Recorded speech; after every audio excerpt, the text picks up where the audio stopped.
All right. Well, once those Oolong bucks hit our PayPal, I'll start the episode. Okay. Yeah. Should be going through Venmo right now. From TMP to TTNG, for sure the cure and those tired meme jeans, Helican Sella and the promise ring, sunny day real estate and rights this spring, Prince Twinkle Daddies help keep the dream alive. I constantly thank God for Algernon and Remo Christie Front Drive, Mineral, Snowing, High Tide Hotelier, and more. Rio Limo only consists of the DC emotive hardcore, but you gotta admit, Kyle and Ellie really on that emo bullshit. You gotta admit that Kyle and Ellie really on that emo bullshit. Have you heard the tired and disavowed lonely word? Have you heard the disavowed and lonely word? Have you heard the lonely disavowed word? Have you heard the tired and lonely disavowed word? All right. This is episode 51 of the E Word. This is Kyle. I'm in Madison. I'm It's joined. episode 57. Yeah, I was gonna say 57. What did I say? 57. Good start. Ellie, Austin, Texas. What's up? Dude, I've been so fucking depressed like this whole week.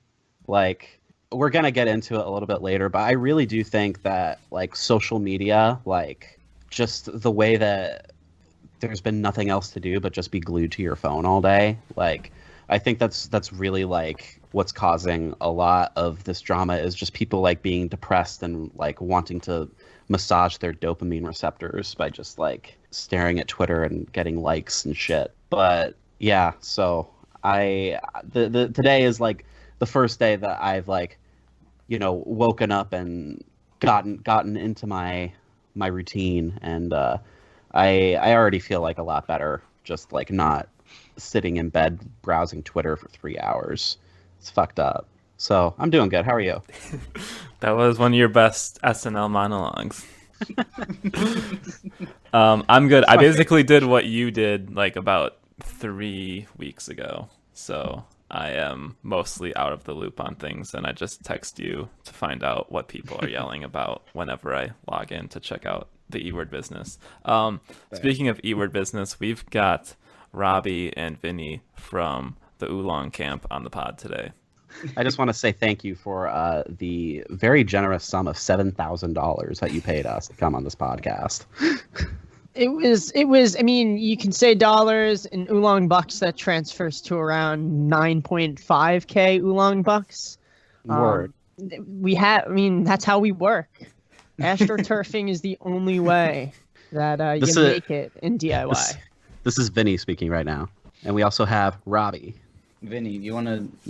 I feel like we should say our location because they say their location. Oh yeah, true. Y'all are in the same that's actually location. that's Well, fair. Yeah, we are in I'm in- different locations. Yeah, I'm in Long Island, New York. Robby's in Georgia. Specifically, you want to explain, Robby, or just leave it at that? I'm like 40 minutes north of Atlanta.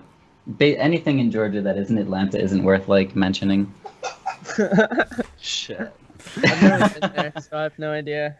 I'm in like the lower Bible Belt, I think, so it's all fun. Have either of y'all ever listened to that song Leaving Jesus Land by NoFX? No. I have not, actually. So NoFX are one of those bands where like most of their songs are horrible, but every album has like 3 pretty good punk songs. Leaving Jesus Land is like one of their pretty good punk songs, and it just has this one line that's like, no longer svelte, they gotta punch new holes in the Bible Belt.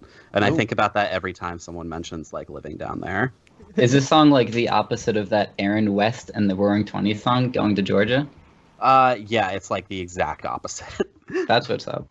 This is why I don't listen to NoFX, because there's 18 songs on this record, and I put on the first one and I didn't like it, and that's generally how I go, which is it's very hard for me to latch on to a record right away. Like I have to like go to a record like 2 to 3 times in order to like actually listen to it. It's just like weird thing, but that's NoFX. They have a million songs. You also have to like hate Fat Mike's voice so much until you get numb to it, and then you can like it. Yeah, I was gonna say, I'm just like, I have like leftover appreciation from them, like for them from when I was like 11 and 12, because you're like not supposed to listen to them anymore. They're like, you know, not cool. Especially ever since they made that joke about the Vegas shooting, which I thought was like funny, but I mean, I don't know what else people were expecting from Fat Mike. Just so no one DMs us, the decline is essential punk still. Yes, the decline is fucking fantastic. They've got some like great songs strewn across their discography. My favorite is The Bruise from Punk and Drublic, which is about being like a Jewish punk, and it's so dope. Yeah. Ooh. Yeah. Before we lose track of this episode, we should say what we're going to do on this episode. We're going to talk about Oolong stuff. We are going to talk about what we've been listening to, and then we're going to cap off with some news and some drama. I believe half of this podcast doesn't actually know about that drama, so I'm stoked that y'all are going to basically what we're gonna do deliver that to us. Game. Okay. Me and Robby are going to try and explain it to you and Vinny. And it's just going to be an exercise in like just showing people how fucking absurd and nonsensical all this sounds to someone who has no idea, like who hasn't been cripplingly terminally online for the last week. Oh God. I've been disconnected I've been very like I guess kind of just like there's this barrier between me and my phone where I kind of like occasionally check Twitter, not really to like see what other people are doing, just to see what Robby's doing, and just to see like what's going on.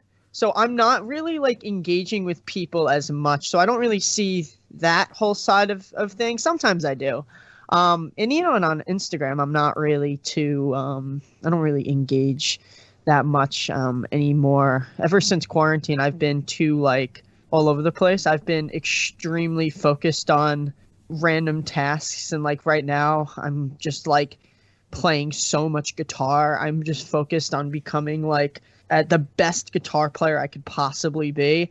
So I'm playing like 8 hours a day, 9 hours a day, like yeah. So I'm really excited to find out what's going on Twitter. Did someone eat a hot dog or something? I guess a metaphorical hot dog. Yeah. I actually never even had a Twitter before making the band Twitter. So like I didn't even know like what happened on Twitter until like this year. I was like, what the fuck is this? Were you just a Reddit user then? I was like barely a Reddit user. Yeah. I just went on /emo. That was like I'm on YouTube. Like that's like my kind of platform, I guess. I've been on YouTube consistently since like I was a kid. But that was really kind of it. That's why it was even dumber that everyone on Reddit was like, oh, like, yeah, you're paying people, or like it was this weird thing. It was like that was the only subreddit. If you like go to my account, it's the only subreddit that I post to, that I comment on. So it's like, wouldn't you think like if I make music that the only subreddit I go to, I'm gonna like post about it? Like, it's just so silly. Well, yeah, I mean, like, literally, I have a note here that, like, 4 years ago, it seemed like that Reddit was, like, half musicians, and then the other half was just people that were friends with those musicians. And so, like, when people were posting music, people would check it out, and they'd be, like, encouraging. And now it's, like, you post your music, or you say, check out my band. People are like, this is part of your marketing scheme? And I like don't get what the fuck happened. It's like there's this weird thing on Reddit where I've kind of where there's still like that old fan base still there, because, and I know this for a fact because when I drove to Bethlehem, Pennsylvania for that snowing reunion show, where they played 4 songs and everything. other guitar player in the band, Matt, him and I drove there after a show that we played at like 8 o'clock. We literally drove from the show to Pennsylvania, like 3 hours. But when we got there, it was literally like as John was storming off. So we were literally just talking to a bunch of people, just like whatever, like, oh, we missed the show, drove 3 hours. But then when I got back, people were commenting like, oh, this didn't age well. And then people were literally like, oh, we had a conversation. Like there were people on Reddit that I was interacting with in person that were like interacting with me on Reddit. And it was this weird thing where there was like a group of like 4 or 5 people that I actually was like talking to, had like we ended up like meeting a group of people, like a group of like 7 or 8 people. And like 3 of them on Reddit were like just like messaging me because I made a post and someone's like, oh, this like, they were just like making a joke about it. But it was like, it was a very interesting thing to see. And they were like my age, like 23, 24, even like older, like maybe near their 30s. So they were probably on around 5 years ago, you know? Damn, that's really weird. Imagine like talking to Oolong at a show and then like accusing them of astroturfing on Reddit. I mean, another thing is that was before we even had music out. So it was like we were kind of like telling people about our band, like, hey. And people actually, like one person has heard, like Sam's name has pretty much like made, like random people will say, oh, I know Oolong just because of Sam. And I'm like, oh, that's insanely cool. I didn't have to do anything. And Sam didn't have to do anything either. That's the funny part. All right, before we basically get through all of our questions just through talking or organically, can we get the story of like kind of how the Oolong Bucks came to be? Like what was the first time that someone was like, what the fuck's going on here with this band? I feel like Encyclopedia Brown with this shit. The E word and the curious case of the Oolong Bucks. I think I remember how this worked. So I think 2 weeks before the album came out, I posted a video on Reddit. Like it was a YouTube link of like saying, oh, our album is coming out with a snippet of Roxy's and cigarettes. It's my favorite song on the album, by the way. Thank you. Appreciate that. But basically, we posted that on Reddit, whatever. Didn't get really too much traction or anything like that. I didn't really expect it to or anything. But then when the album was like approaching, I posted it again. But as I posted it myself on my account, someone else... Oh, no. I posted it like, oh, we're putting out an album tomorrow. Like I posted the single and everything. So there was a single release. So I posted the single and everything like that. I was like, oh, check out the single, whatever, the album's coming out. And then like the next day, someone else made a post saying like, oh, Oolong's gonna be this whatever, be the next whatever. And I don't know who made that post. It was just some random person. Like, so then there was that post, and then someone made like another post the same day or like near or when the album came out. Like it was all these different posts all happened at the same time. It was like 3 or 4 posts that happened at the same time. But then in the third post, there's like one person or 2 people started like saying like, oh, I'm getting sick and tired of seeing this band. It's like they're like paying for promotion or whatever. And then like it just got a bunch of downvotes. And then like it was just kind of this thing. And then everyone started to go against those people who were saying negative things, which was kind of cool. But it was like from like multiple posts. It was like the third post. Like there was like, but it was like the second post. Yeah, I think the second post was like worded similar to the first post, but it was like a different person. It was very strange to watch because I was excited because it was just random people posting about our band. But at the same time, there were these people who were like being negative. And I'm like, that's strange because people post bands here.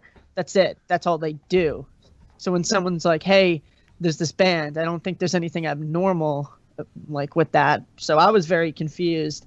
I have a lot of anxiety, so I was very like in my head at first, and I was like, oh, that's silly.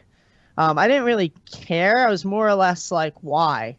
But then when everyone started to like say like to come on, I guess jump on our side, it was very much like, oh, okay, cool. because it didn't make any sense to me. I didn't do anything wrong. It's not like we actually did pay people. I mean, I don't know why we would pay people. We paid money to record the album. We didn't really like make that money back. It's not like that's not how this shit works. It's DIY music. You don't really like make money. Yeah, people just think you're digging yourself a bigger hole by paying more people to post about it or something. It's like if I wanted to pay people to post about it, you would see 200 posts about it. You wouldn't see 3 posts on r/emo. It's like I wouldn't even care to pay to promote this stuff. Yeah, if I was doing the payola, I'd go straight for Rolling Stone. Like, none of this fucking pansy ass Reddit shit. Yeah, pay like 2 people with like some. It's like or like with a lot of Reddit karma to just post about your album on Reddit. It's like it doesn't mean anything. Hey man, you get an extra quarter for every upvote. Make it snappy. I will say, which is kind of interesting, Reddit has good taste though still, because not most of the time they don't. I was most gonna people say. Yeah, but I think like my friend Gage, who's in the band See Through Person, they don't have music out yet, but they're about to. I was like, yeah, go post one of your live videos. I'm just curious to see if like people like it, whatever. And he's like, oh, okay, whatever. So he posts it.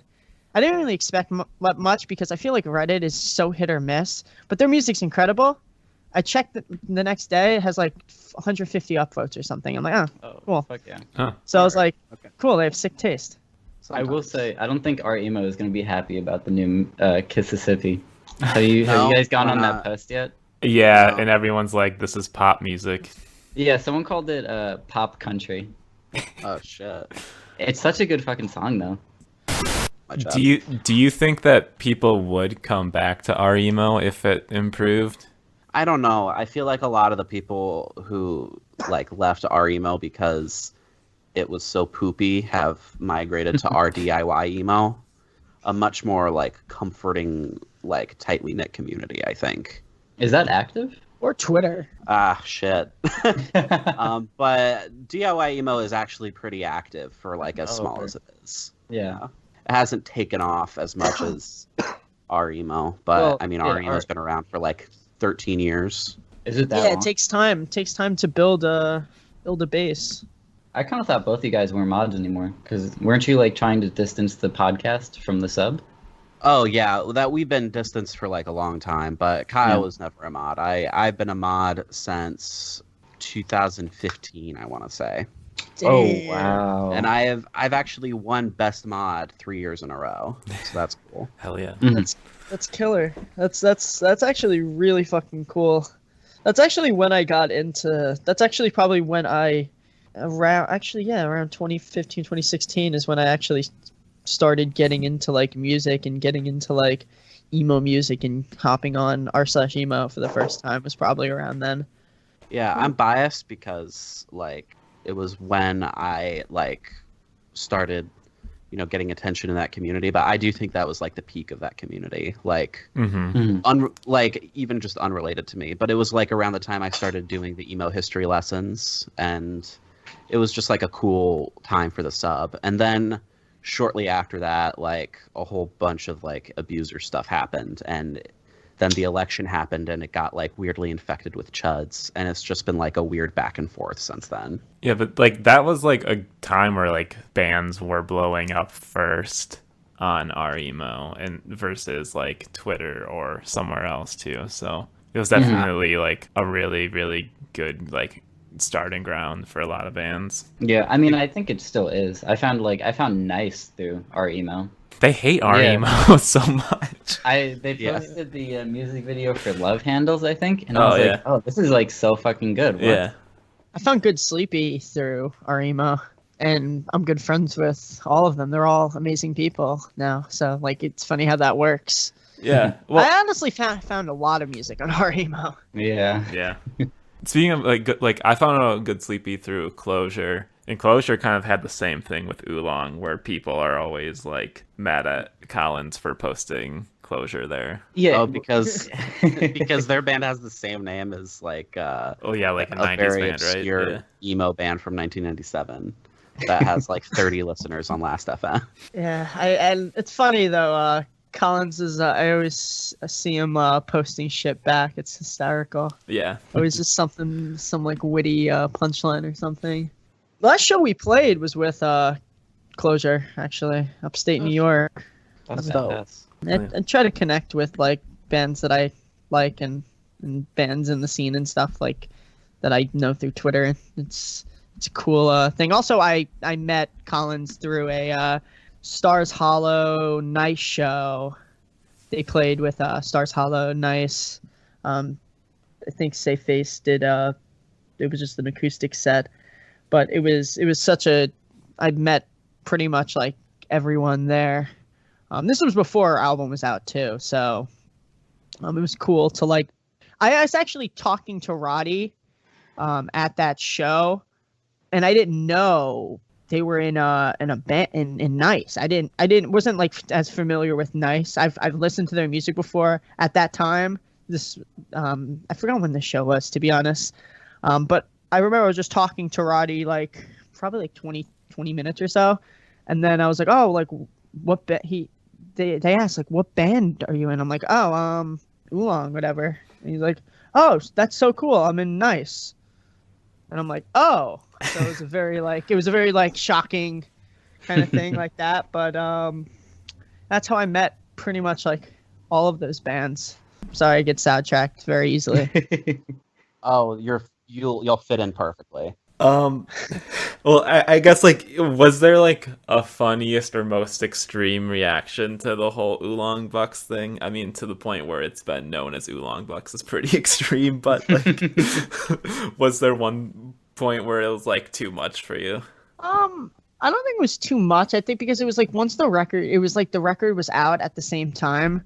So this was like kind of like a platform that people found us, was through this like little controversy, I guess. Yeah. Mhm. So it was kind of like at first I was a little annoyed, but then I was like, oh, this is sick. People are like Elliot, Michael Sarah Palin, like saying something like, oh, this record, like all the hate saying shit about it. But it was like all these different people were like coming to our defense. And I mean, to be fair, it was just a couple, it was probably like 2 or 3 people. Like it really wasn't a lot of people. Like it really wasn't a big deal, but everyone's just like so nice and like overwhelmingly positive. And also, and this is another thing, it's like, it's an art thing. It's like, no one wants to like, why shit on people who create shit?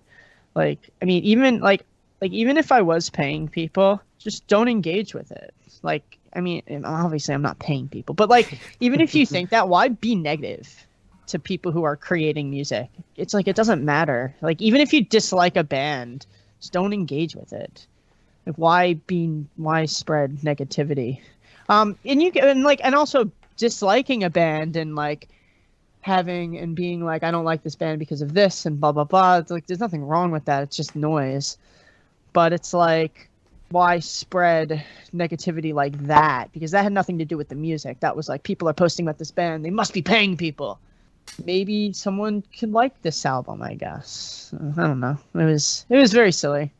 I feel like Oolong is one of the last bands that's really like kind of taken off as, I guess you can call yourselves an R emo band, but that was definitely like a thing like 3 years ago, you know, like the bands that kind of fostered a following through R emo. And I feel like in like a big way, I feel like Oolong was one of the last ones that have done that.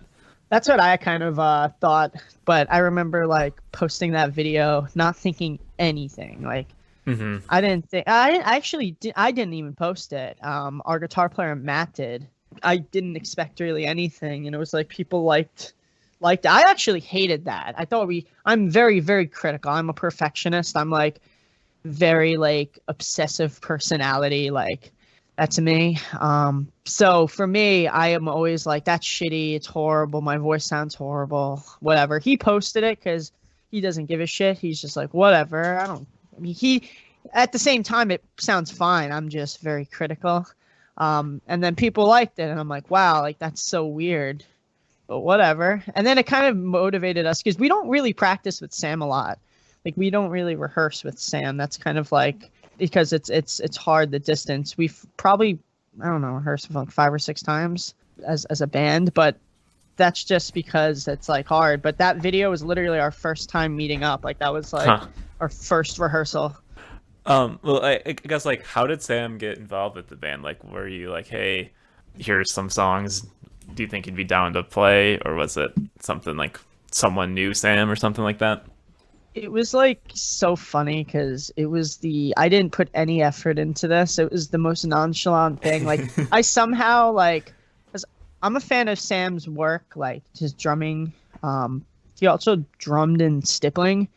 Oh yeah, that's right. And like that was probably like my favorite. Like I can tell like if Sam's drumming, I know that Sam's drumming. My theory is Sam is like very influenced by that drummer in the Dave Matthews Band. He's kind of like a big band drummer. It's interesting because I basically just like texted him after following him on Instagram. We basically had an Instagram account with like 700 followers, 600 followers. I don't know, 700 followers from our friend Leanne. She gave us the account.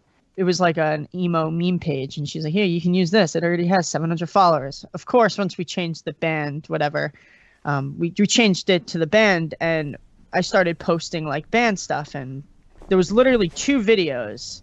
I think it was of Dude and something else, like 2 songs, whatever. Like not full songs, like literally like minute clips. And I messaged Sam asking him if he knew any drummers in the area. Because I was looking for drummers. I was literally on our emo at one point looking for drummers. I was like, hey, I was like, Sam, do you know any drummers in the area? And then he messages back and he's like, oh, I'll drum for you. And I'm like, what? I was like, okay. And then it was like a year we were just talking back and forth, like not every day, but like every so often, like occasion, like we would be posting things on Instagram and be interacting and whatever. That was probably in July of 2018 maybe, or February of 2019 was when we first met. So it was like that gap. That was a gap between when he joined the band, but it was like literally like, do you know any drummers?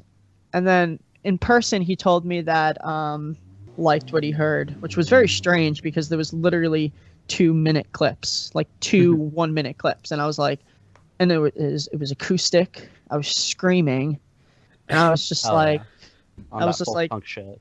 It was weird. Like I still have no clue because I have no confidence at all. You can probably hear it, but I had zero clue that like I had zero clue anyone would like any of this, especially at that time. It was literally a minute clips. So Sam joining the band was kind of surreal because we didn't have a drummer. So I wrote most of these songs without like having a drummer near me. So I was kind of just like writing and crafting this shit, trying to like also understand all the other instruments. Like that was my big thing. This band has like taught me like how to be a band. So now I think our music's like getting better, but the past like 2 years in this band, it's been so much learning. Like that's all that it's been. And yeah, it's been a very strange time. And Sam being in the band just kind of is the icing on the cake that makes me very motivated to keep playing, because it's like I'm a perfectionist, like I said. And Sam is like my dream drummer. Yeah, you said Dave Matthews Band, and I was just thinking like, yeah, I can definitely hear that. And also low-key, Dave Matthews Band and 311 are 2 bands that I don't personally like at all, but it's undeniable how good those drummers are. Like, exactly. Really fucking tasteful and impactful. Interesting. I asked Sam like what I guess developed him as a drummer. And he was like, yeah, when he was a kid, basically did this after school program where he was the only drummer in this like whole program. So he would have to learn 30 songs a month and then play those songs over and over again because he was literally the only drummer apparently in this whole program. So then when you do that for 4 years straight, when you go from playing like Metallica songs to like pop songs and just like random songs, like Yeah, all you different become like genres. session musician level competent. And you do that when you're like 13. I guess when you're a kid and you're developing as a musician, it's like, that's what happens. That's why we don't really practice that often, but it's like we run through the songs once. Our first run's a little rough, and then the next run is like perfect. It's like weird. Like, because that record, on the record, that was like, each song was one take. And for example, My Afternoons, he learned in the studio 15 minutes before we recorded it. Jesus. Like, it's like literally like really like session level Yeah. drum works. It's really cool. Like, it's really funny how this band works. I have zero clue how it does. And then for shows and stuff, I have my good friend Jack, who plays in the band Stugatz. He knows all the songs on drums. So whenever Sam can't make a show, especially when we first started, local shows, things like that, like being part of the local scene, like that whole thing, Jack basically he plays the drums for us. And it's not even like he kills it. Yeah, so I don't know where to take this. I could keep talking for hours. It's a serious problem. You like just mentioned like the local scene and shit, and I was just wondering because I think when a lot of people think of Long Island emo, they think of like the 2000s shit, like Taking Back Sunday and Brand New and the Movie Life and shit like that. And I was just wondering if like there are any like remnants of that scene left in the area. I love the Movie Life scene. I never was a big Movie Life fan. State Lines. Yeah, State Lines too. I love State Lines so much. But one of the things about Long Island, and I think it's similar in the tri-state area. I think it's similar in Connecticut. I'm not 100% sure. In Long Island specifically, I know it's pretty cliquey. There's a lot of things happening locally. There's like kind of like very direct cliques. And to be part of that, you kind of have to really go out of your way. It's like a New York thing. New Yorkers are very kind of like, I'm not trying to I'm very socially awkward, so I'm not as familiar with the scene. But the way that I was introduced to the scene was in around, I guess, 2016, 2015, around there, like right when I was saying. I had this friend, Tim, and he was in a group of friends that I would hang out with on Thursdays, Thursday night meme nights. And we would basically, he was a drummer, and I just, he plays drums in a band. Let's go see his band play. And you know what happens? Listen to how crazy this is. I find American football, like Matt shows me American football. Then I find some kind of Cadwallader, and then all of a sudden I'm obsessed with Twinkle music. And then at the same time, I'm becoming friends with this group of people, become friends with this guy Tim, and he's in a band that happens to be a fucking Twinkle band. And it was this weird thing where I was like, holy shit, this is fucking incredible. Like, this is like my thing. Like, it was like this thing that I found, this genre that I've never really gone into music before then. And then it was like this thing that I found that I love. And my friend is in a band that makes this shit. So that was kind of like the band that kind of was like, that made, like, I've seen them, how many times? I think I've seen them twice or three times. I think I've seen them 3 times play. Or I've seen them play 3 times. Basically, it was like I saw them play in a garage, playing, if you know the band Reasons. He's in the band Reasons. Mm. They actually have like 60K. One of their songs is like 60K views on Jomies. Shout out Jomies. Hell yeah. That? It was like Chillwavve before Chillwavve. Basically. Yeah. Okay. Reasons is like still to this day one of my favorite bands. That was the band that made me go, oh, I could just like make whatever genre, whatever music I want to hear right now. Like, and that was like the band that did it for me. So that was like the only band locally that I was like really connected with. And then it was like a lot of our emo bands. Like I said, I'm very socially awkward, so I didn't really go out. But like I said, if you ask Tim in that band, for example, he'll be like, yeah, there's a million band. Like, he'll go through the whole thing. Like I said, it's just a very, it seems like, for example, I feel like if you're in Philadelphia, it's more like there's more house shows going on. In Long Island, it's kind of just like there are things happening, but like people don't really like promote it. But if they do, it's like on Facebook, and no one uses Facebook. It's like weird things like that. I not that no one uses Facebook. It's like I don't use Facebook. So for like, it's like I feel like it's just cliquey, and I'm not part of that clique, and it's not fair for me to say that there aren't bands. There are a lot of awesome bands, like Max Seal's from Long Island. I remember seeing them before they kind of like were a bigger band, like when their EP was out. I remember they opened for Tiny Moving Parts in 2015, and I was like, what the fuck? This band's so good. There's also like there's also a band right near us, A Place to Hide. They're like kind of like an emotive hardcore band, just like Title Fight. You can tell they like Title Fight. They're literally like a couple miles away. We've never played a show with them, to give you some perspective. Like it's like things like that. But my friend Jack, we play shows with in Stugatz, and then Stugatz plays shows with a bunch of these other bands. So we play with this band called Pig Farm. They're like a crust punk band. They're a 3-piece, and they just have a bassist, and it is so fucking sick. I think more bands should just like have no guitarist and just have a gnarly fucking bassist. Yeah, hell yeah. See, I asked the vocalist of Pig Farm if I could play guitar in their band, and then he's like, "Yeah, just go ask the bass. Go." I forgot the bass player's name. I see him all the time too. I'm such an asshole. I'm so bad with names. But anyway, I asked him, and he's like, "No, I'm sorry. This is it." I'm like, "I respect it. I get it. This is the musical direction." But it's so cool because they're so sludgy, and he basically runs his bass through a bass amp and a guitar amp. Oh shit! And it's just like the going through the guitar amp is another fuzz pedal, so you have this kind of like broken sounding amp mixed with a bass amp, and it's just very so fucking cool. It is, but the songs are like lyrically it's crust punk, so it's extremely like hysterical songs, like, and the stage banter is hysterical, like, yeah, we're gonna play a song, it's called She Has a Dick, and then immediately go right into it.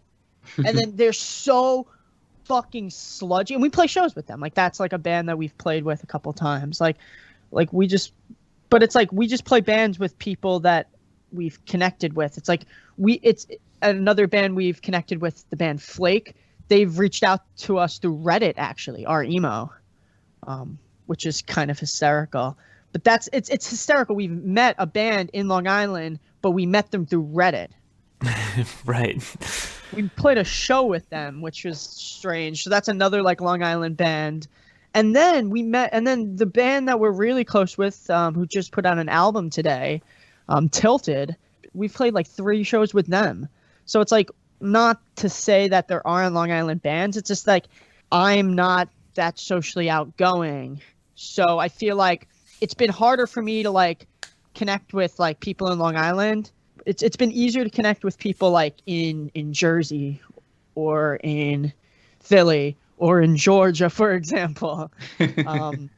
It's weird, and it's most likely my fault. Also, check out the band Aspen. They're a Long Island band. That's Tim's new band, who was in the band Reasons. They're like a New York screamo band. It's really cool. It's like they do the whole like early emotive hardcore thing really cool.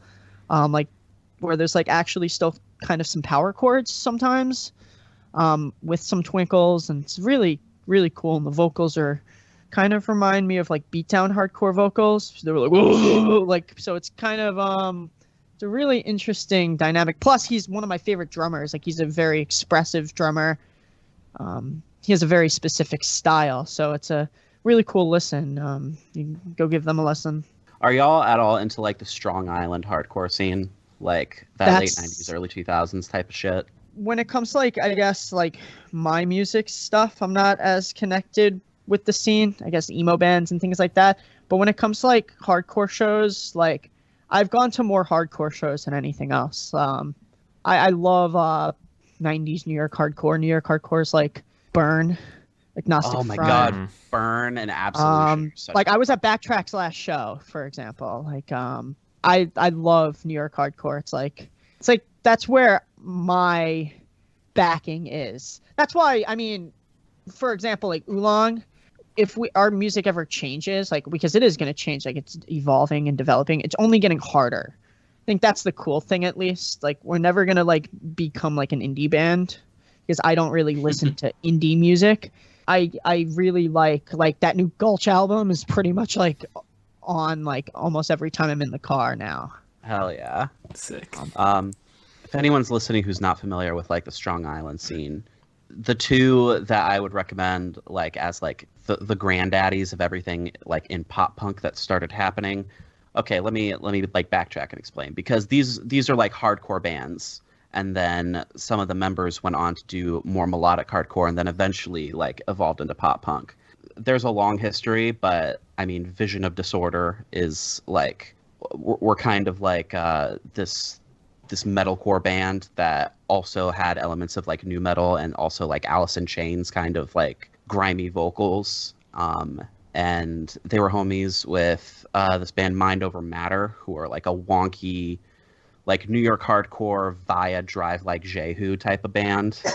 And then members of Mind Over Matter went on to bands like Inside, who you'd have to like look them up via Eddie Hermida on Discogs, and then like look up their song titles on Soulseek to find anything by them, but they're really good. Like just this like kind of like emotive hardcore band. And then Inside, members from that went on to Clockwise, who are a great melodic hardcore band. And then Eddie started The Movie Life with a bunch of people and cut some demos with them that are really good. And then he left The Movie Life before they recorded like anything like for a label, and started Taking Back Sunday. And the very first Taking Back Sunday EP with their first singer, who was like named Antonio Longo or something like that, is very, very good. So that's like the very brief history of how Strong Island hardcore turned into pop punk. I think one of the things that's kind of interesting about Long Island, now I'm not as familiar with our other guitar player, Matt. He is really invested in the hardcore scene. Like he's very, like, that's his genre. That's what he's been listening to for a while. He was like a pop punk kid at one point, like kind of, but hardcore music is like a very important part of what he listens to. So he would be more into this, like he would know more about this conversation. But like I just like going to shows, like hardcore shows and stuff. But there's some sick Long Island bands, if you know the band like Hangman. They're a cool Long Island band. I've seen them play a lot of times. Another band called Warehouse. They're my friend Dan's band. I saw them at the skate park a couple weeks ago, which was cool. There's a lot of fucking. We're probably starting a hardcore band, because hardcore music is like I've been wanting to start a hardcore band for so long. And originally our first band, like 2016, was a hardcore band. Or we tried to be. We covered a lot of like, I think we covered a Misfits song, and then a Turnstile song. I want to actually start a good hardcore band, because now I feel like I could write music. One day, in the next 5 months, we'll be in a new band. That'll be fun. Sick. So I guess we'll wrap up just talking about Oolong to poke you about the fact that you were just in the studio recording something. Oh, yeah. There's yeah, that was last week. Oh, 2 weeks ago. 2 weeks ago. That was 2 weeks ago. Yeah. We recorded some songs for something. I can't really say what it is, but it's something. I mean, am I allowed to say what it is we're doing? And then like, if you want to say it and then they like scratch it off. But basically, it's a split with. Oh shit! Christ. I mean, I'm excited because I think it was probably like 2 years ago that I was talking to doing a split, and they were like, yeah, hells yeah, let's do it. And then it's like years go by, and it's like we're actually doing it. So it's really cool, because they're like my favorite band. Like I listen to all the time. Like they're like probably like one of my favorite bands in the scene. I think they're doing something super different and like uniquely them. And you can tell that like you can tell, especially when I've met them once, and you can just tell right then and there that it was just like, I was talking specifically, it's like you can just tell that he just wants to make shit for himself, and you hear it like in all of his music, and all of how he writes and how writes and how they kind of like all work together. Definitely my like obviously.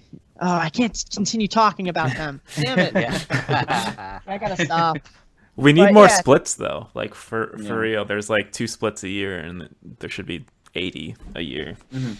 I think splits are the coolest thing ever, and we're always going to be like doing different things like that because I mean I also love when bands have a bunch of different projects and different songs. Well, right now I'm very creative, so there's a lot of like things coming out, so it's very like, oh, I'll use this song for this song for that, this song for this. So it's like, so it's cool that I get to do that, but I also love compilation albums. It's like my favorite. So I'm expecting that hopefully, like, because we have a bunch of different tunes that I'm working on.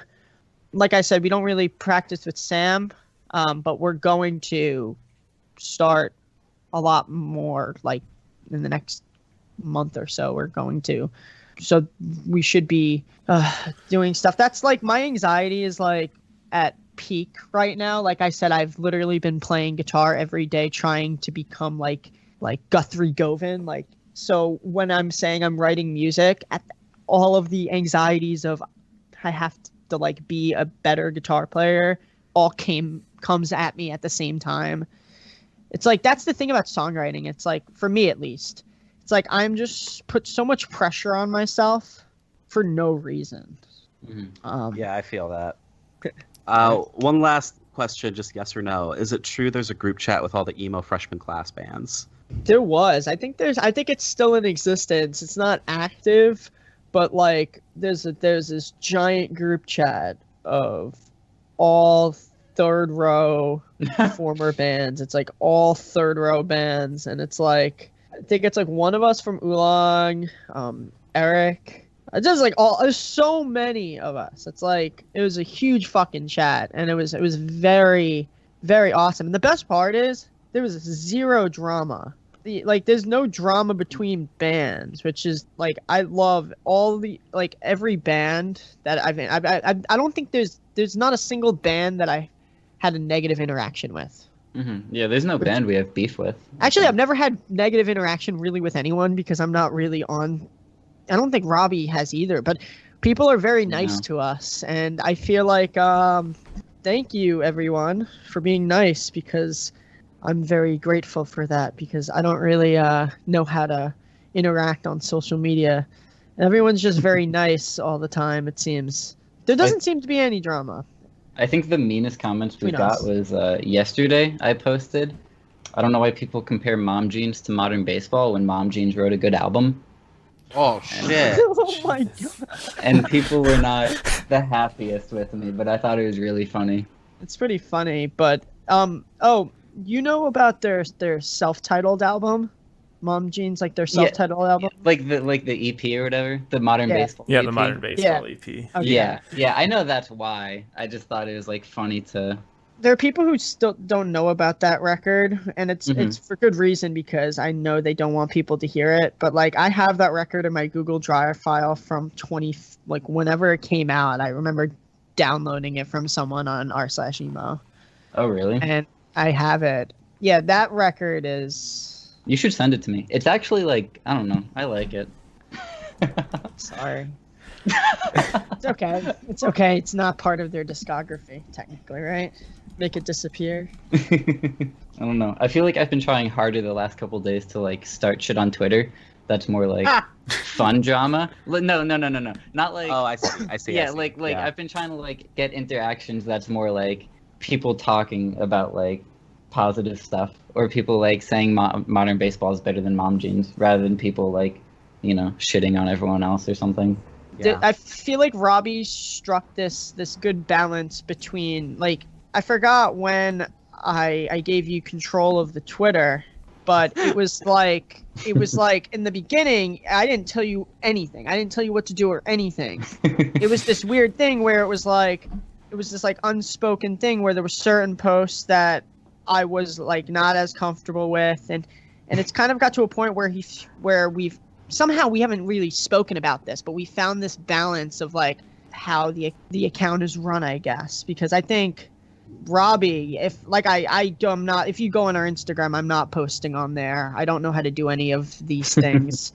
And it's not that I don't have a personality, it's that I don't have a personality on like any social platform, because I feel like I'm a perfectionist. If I do, I have to put 100% effort into it. And if I don't have that much energy, I have to put effort into other things. So I like just don't, because I put energy somewhere else. But Robby actually has an extremely awesome personality.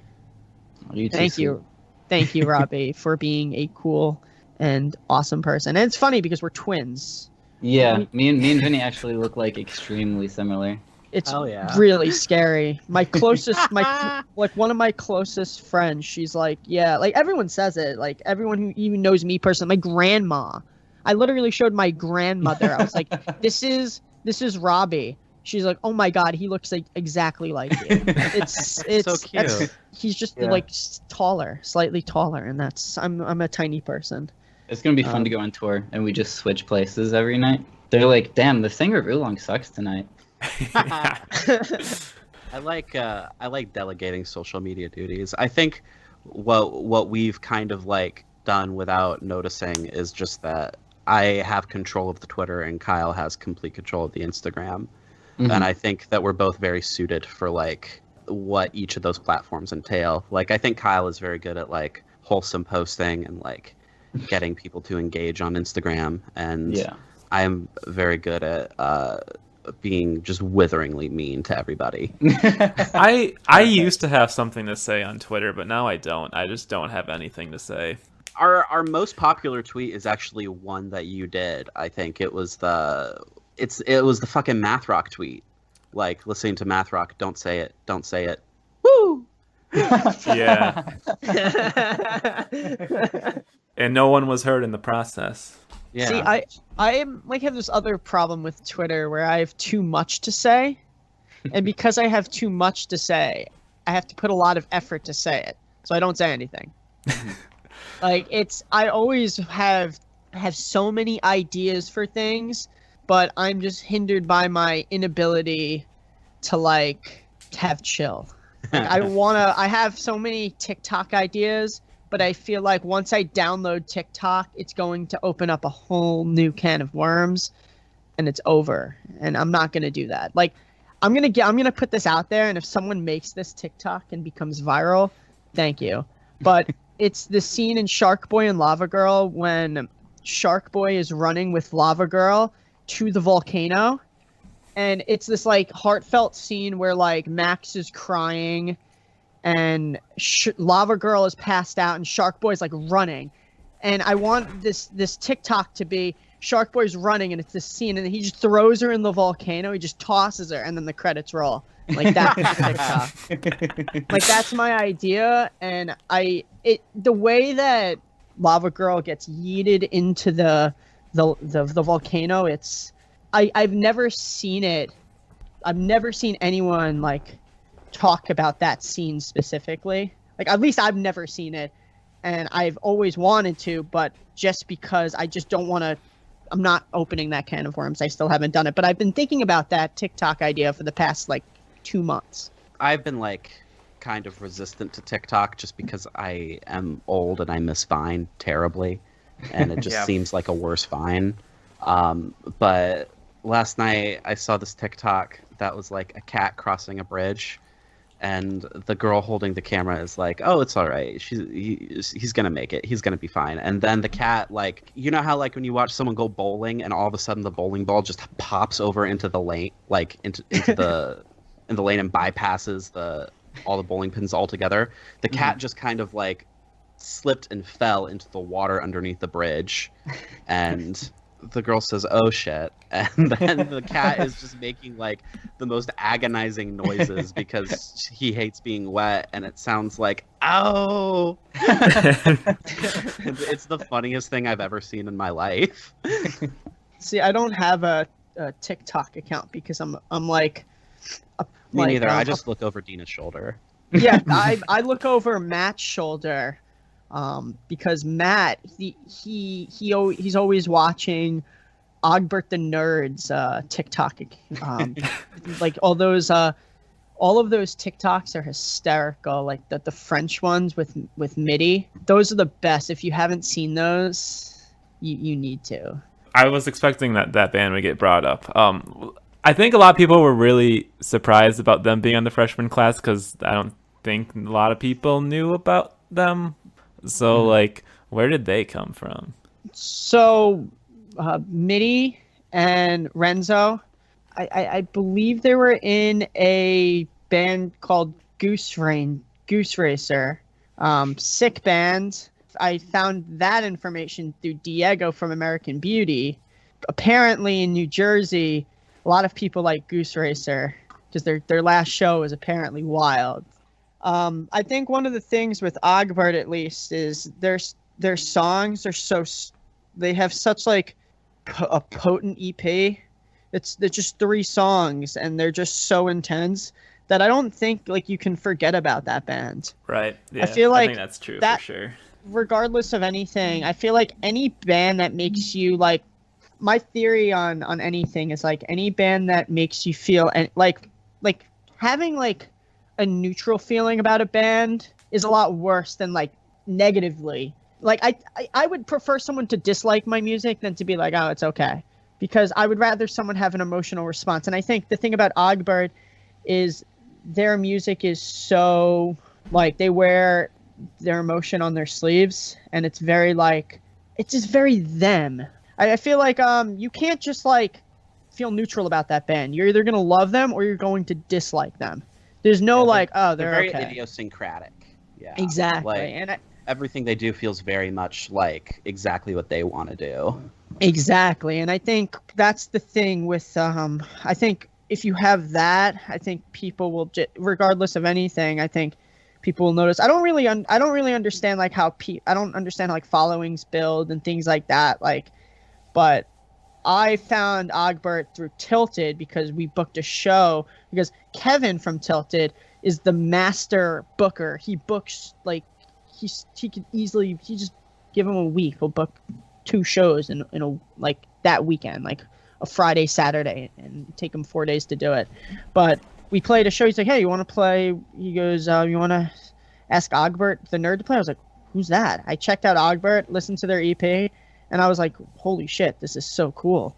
Then we played a show with them. I realized that they're my favorite band. I bought their merch, and their CD's been in my car for a year, and my aux has been broken. So I only listen to Ogbert the Nerd. You gotta have a short commute then. Oh, it's on repeat. I swear, I know every lyric. I know every. I've seen them. Like, I drove 2 hours to go see them, not to play with them, just to go see them perform because I love them so much. It's like they're seriously like one of my favorite bands. Like them. There's so many bands that I like genuinely love that like I could play shows with, and it's so cool. But Ogbert specifically, they're definitely when going. I remember just screaming the lyrics to that whole EP, and then I think during It's Fine, I got to literally go on stage and basically scream the whole song in a basement in Trenton, New Jersey. Hell yeah. At someone's birthday party that I didn't know. It was really cool. All right, should we get into what have we been listening to? Yeah. All right, who wants to go first? Robby, you go first. Yeah. Okay. Are you ready? Yes. I mean, I guess if anyone follows the Oolong Twitter, they're probably pretty aware of the one album I've been listening to. For the record, that's why I told you to go first. Okay, so let me explain. At my job, I get up at like 6:30, and then I work until like 5. So one day I was just like, I haven't listened to Puppy Love in a while. So I put on Puppy Love when I woke up, and I turned it off at 5 p.m. So I probably listened to it like 20 times that day or something. And then ever since then, it's been like, I've probably played it like 5 or 10 times every day since I've like started. I don't know. It's just like such a good fucking album. I don't even know the words to it. I can't name a single song on that album. it's just like it's so easy to listen to, and it's like so good. I don't know. It's really good. How do you guys feel about Puppy Love? We did a whole episode about it. It's such a good album. But I like forgot I all remember about that it. episode. Yeah. Me too. Well, okay, we'll listen to it. Can we take a 30 real quick? Can we take- Other than that, I've been like me and Eric from Hospital Bracelet have been talking a lot, and we're like pretty homies now. So I've been listening to a lot of Hospital Bracelet. There's this band that I don't know how much I can say. There's this band called Small Data. If you know them, they're like. Mhm. That was a Chatterbot band, right? Can we say that still? I guess maybe. I guess so. But they're doing this music with another label that we're working with, and they sent me the demos, and it's like really, really fucking good. I'll try to like send it to you. Other than that, basically just Puppy Love. It's so good. Vinny? Are we being baited? No, I'm not taking. I questioned him the other day. I think last week. I was the puppy love thing. It's serious. It's not ironic. Wait. Also, the new Touche Amore come out today. Yep. Yeah, I gotta listen to that. I've never listened to Touche Amore before, and I've also never listened to Hot Mulligan, but I've listened to this album, and I think this is how Hot Mulligan sounds. Is that true? Absolutely not. And I feel like you just plunged a dagger into my heart. Why would you think that though? Like, what about the presentation? I don't know. Isn't Hot Mulligan just seems like the kind of band that Touche Amore sounds like. I cannot believe that Jesus Hot fucking Mulligan Christ. is being compared to the band that put out Stage 4. Yeah, I think okay. that's the album's what it's called, because that album, I think that's what the album's called, but that album is incredible. Yeah. It came out like 2016, that record. Yeah. All their albums are incredible. Touche Amore has never put out a record that's less than excellent. All of their material is fantastic. I see. I'm weird with bands. I latch on a record, and then that's my record, and then it's until I latch onto another record. It's not like I listen to that full band's discography. It's like I listen to that record, and then I move on to a different record. So for Touche Amore, I've really invested myself in that record. I haven't listened to any of their other records. I've heard a lot of their other songs though, in live performances though. So Yeah. Last time I saw them, I decided, 'cause I've seen them 28 times, and that's great. I like lose my shit every time I see them. But this time I was like, okay, I'm gonna just take a step back and like enjoy them, like, you know, just watch how fucking good they are live. And for the most part, I succeeded. But every time they play a song off To the Beat of a Dead Horse or Parting the Sea Between Brightness and Me, I just lost my shit. Like, just like I was like, Dina, can you please hold my glasses? Because I didn't have contacts at the time.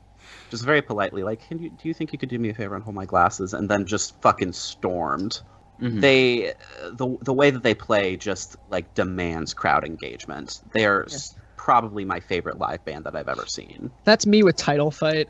That's Yeah, Title Fight were very, very good live. I miss them.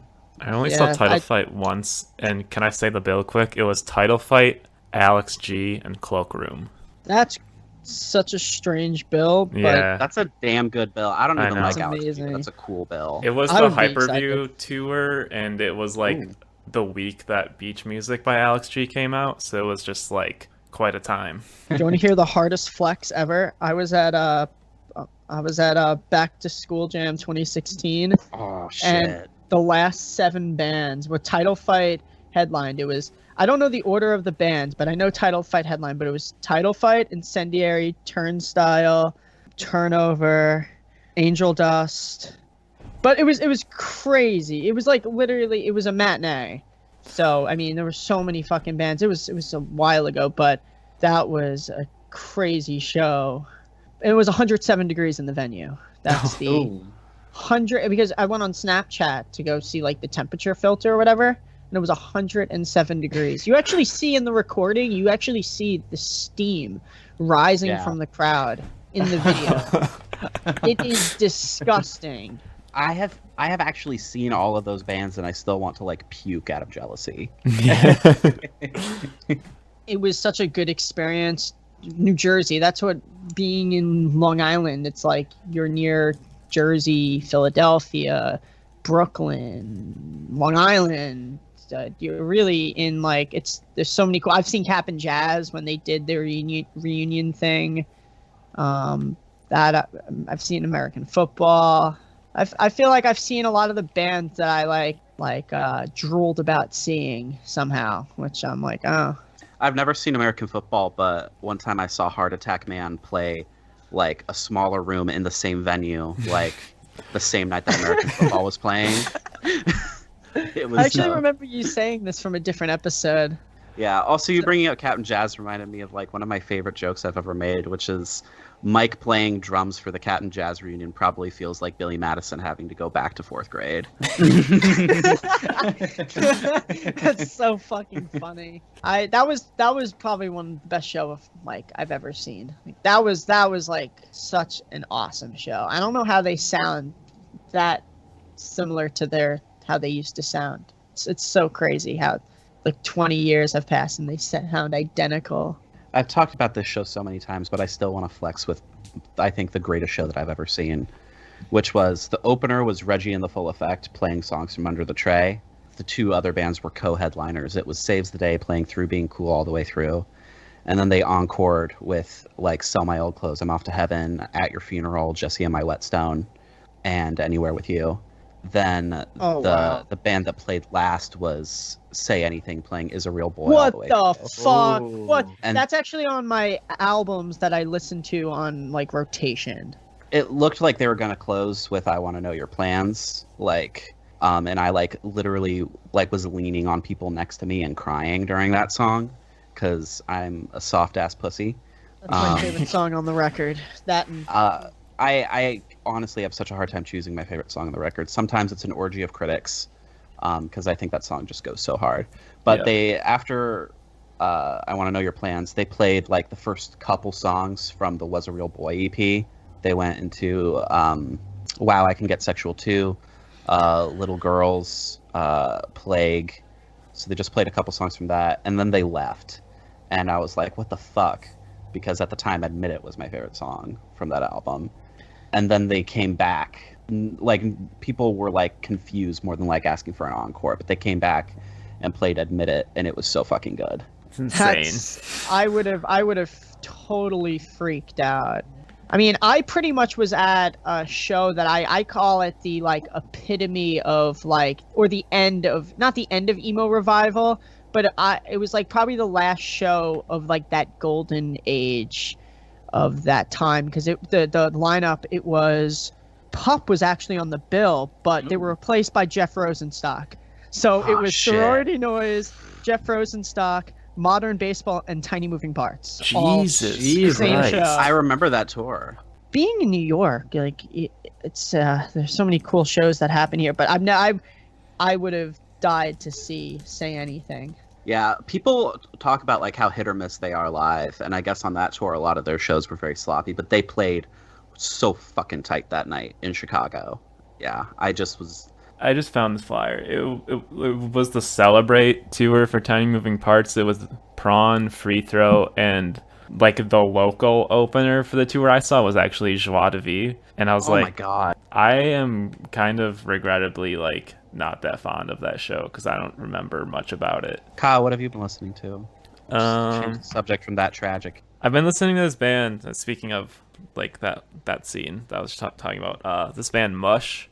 Put out a full length last year, and like I'm thinking about like how come people weren't really like clamoring for that band, because it's literally like Eric from Dowsing is the singer, and then like the band is like members of Lettering, Droughts, Retirement Party, and I'm missing another. Oh, Annabelle. It's like you don't really get that much better of a band to get together, but yeah, it just kind of sounds like adults playing pop punk, and it's really fucking good. So if are they named after the Leatherface album? Very well could be. But yeah, Thank You Where Mush came out last year on Skeletal Lightning, and it's really cool. I like the new Laura Jane Grace solo album. I guess it's her debut technically because she did the full band Laura Jane Grace album a while back. I like that a lot. Listening to Spillage Village for the first time. Spillage and Oh yeah, Spillage Village is good. Yeah. Outside of Friday Night Lights, that's easily the best thing that J. Cole has ever participated in. Yeah, fuck J. Cole. I don't like any of it. Yeah, no, his stuff after he like started putting out records is not good, but his mixtape Friday Night Lights is very good. I'll check that out. Earth Gang's super good though. I love Earth Gang. Love Earth Earth Gang's Gang. so fucking good. I showed Earth Gang to the Guitar Fight boys the other day, and they did not fuck with it. So I think I'm not gonna be their friends. Yeah. Understandable. All the other predictable stuff, like the Nice album, which we actually got the OG leak of, and Party Strange. Yeah. I haven't listened to that yet. I need to. We're Nice trying Best to new get him on the music. pod. Nice. Um, I think that album is so cool because it sounds like nothing that is happening right now at all. And like the cool thing about him is like he's like basically like a hardcore kid from Oklahoma.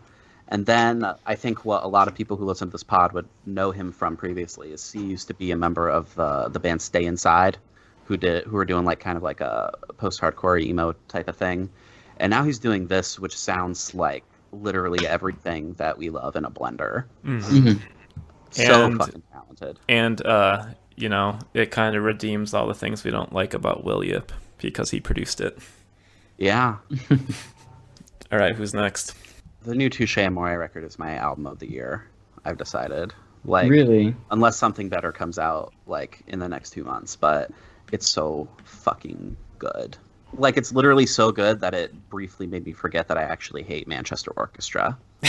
Because that feature is amazing. And the video is so good too. Like the video they recently put out that's just like all their buddies, like, and Jay Bannon goes like full oogle in the video. It's really cool. But aside from that, I've been like trying to do this newsletter about grunge. You know, I took this week off from my newsletter just for like mental health reasons. But I think the thing about grunge that's really interesting is I don't know how much like of a legacy that it actually has anymore, or what legacy it does have is very weird and muddled. But I can say like as a verifiable fact that I would not be doing this podcast like if not for Nirvana. Like when I was 9 years old, this is my Nirvana story. Sorry to be self-indulgent. When I was 9 years old, I was like in the car with my dad, and we were listening to like X1075 modern rock up your ass, like just one of like those types of stations.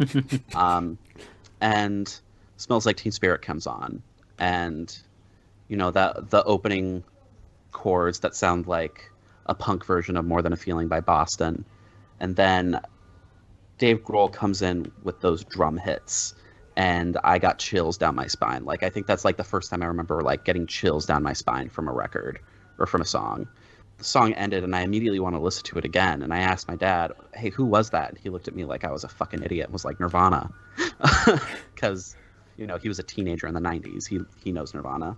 And then like a couple weeks later, I was visiting my grandparents in Utah. My grandparents are on my mom's side, live in Utah, and they're very blue collar. They like run a tow truck company, and they live like several miles outside of like the nearest town, which is St. George. They live in this place called Hurricane. But my grandma knew that I loved books when I was a kid, so every time I visited, she would try and make sure that I got at least one thing from Barnes & Noble. So we drive into the town, go to Barnes & Noble, and I immediately go to the music section and try and find the first thing, like anything that has Nirvana written on it. Like just hoping that it would have, you know, that song with the chords and the drum hits. But the album that I picked up was the only album there, and it was Bleach. To this day, I think that putting Bleach on in the car on the way home to Las Vegas from Utah, like, made everything click about underground music. Like, I was already, like, getting into it, but I didn't get all of it necessarily. Just the way that Nirvana made, like, fucked up, noisy, underground punk music sound super poppy and accessible made everything make absolute sense to me. Anytime someone says, "Oh, Nirvana is overrated," I think they're like a fucking idiot. Like, just the worst, stupidest, most contrarian take. Like, dumber than saying the Beatles suck. Then also just listen to like the rest of the big four. Dirt by Alice in Chains is like a tragedy in musical form. Soundgarden is probably my least favorite of the big four because I think they sound like too cock rock, but it's undeniable that they're ridiculously good musicians. And when I was a kid, I didn't like Pearl Jam because I thought they sounded like too classic rocky. And now I really like Pearl Jam. Like they're actually like a really fucking good band. Their first 3 albums are like flawless. And I told Dina that, oh no, I discovered something about myself this week. I really like Pearl Jam, and she was like, "Fucking duh." I love Pearl Jam. What's your favorite Pearl Jam record? I mean, I do like 10. But if I want to listen to Pearl Jam right now, I'm probably gonna turn on Versus. Versus was really good. It was my favorite one for a minute, but I've decided that Vitalogy is their best one. It's so good. I don't know if that's underrated or not. I don't know if there's such thing as underrated Pearl Jam because their fans are fucking overwhelming.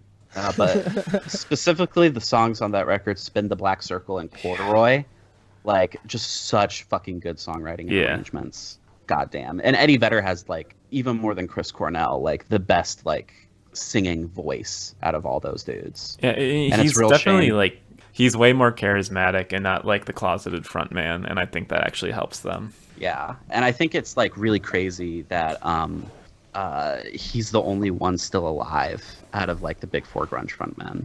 They're all dead now. Like 2 from suicide, 1 from overdose. And I don't know. I do also think it's like a fucking shame that all the bands, like all like the fucking Bush, Silverchair, Candlebox bands that came after totally destroyed the Pearl Jam vocal style, because just listening to Pearl Jam by itself, it's like his singing is so good. It's like so expressive. I think they sound like the what I like about 80s U2, but without like the bullshit. I can't talk U2. Vinny gets mad because I post U2 on the account.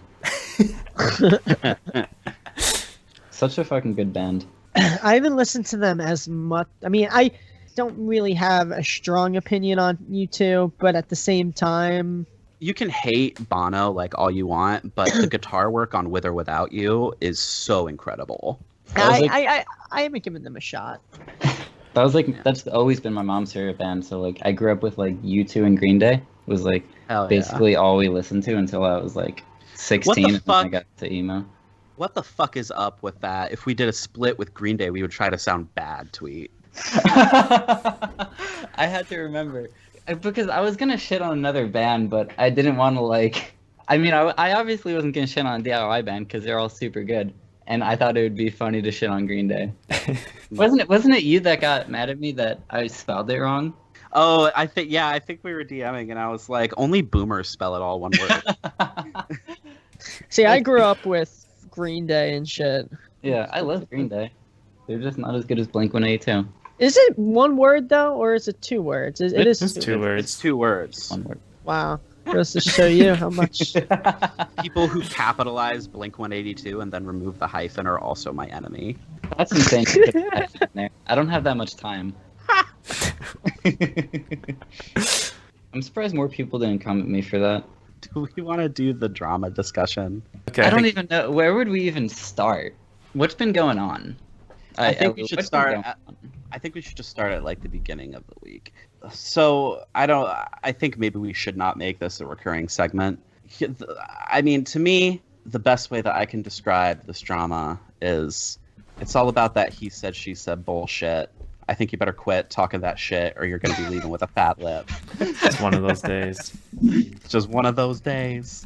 If I had to like pinpoint the genesis of it, like this week specifically, I think it would have started with, what's the name of that label? Flea Collar? Flea Collar Tapes.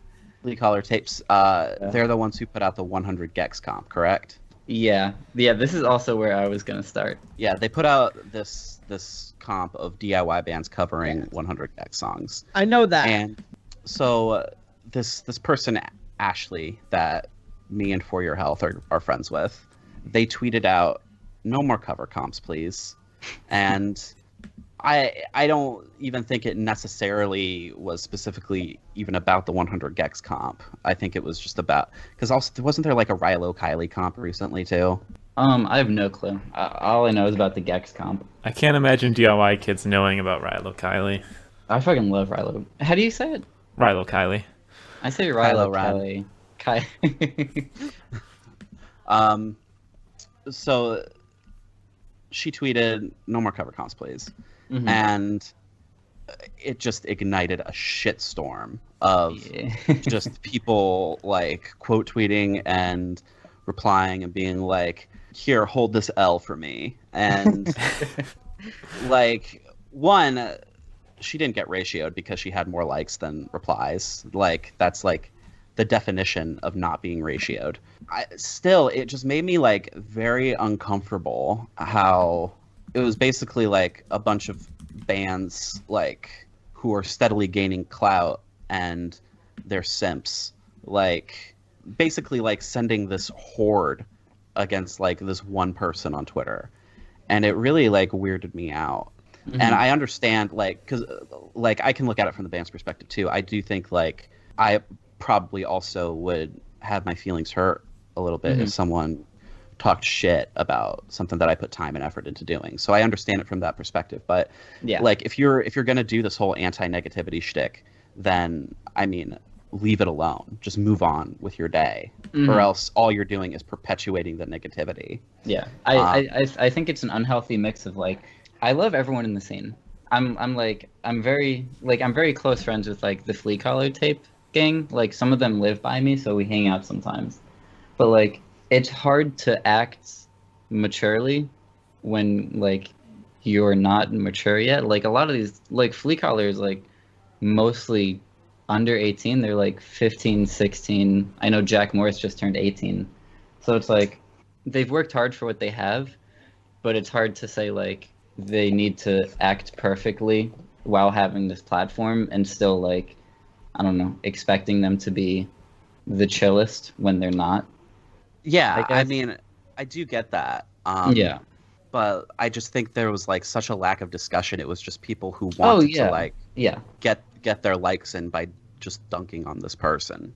Mm-hmm. And I know there was discussion eventually, but there was discussion eventually. Like I have never talked to Jack like before ever in my life, but like they replied to my tweet about the situation, just like explaining why they were upset, and we had like a nuanced conversation about it, and now we're friends. Yeah. Like it just felt, I don't know, it felt like there was like a weird power differential.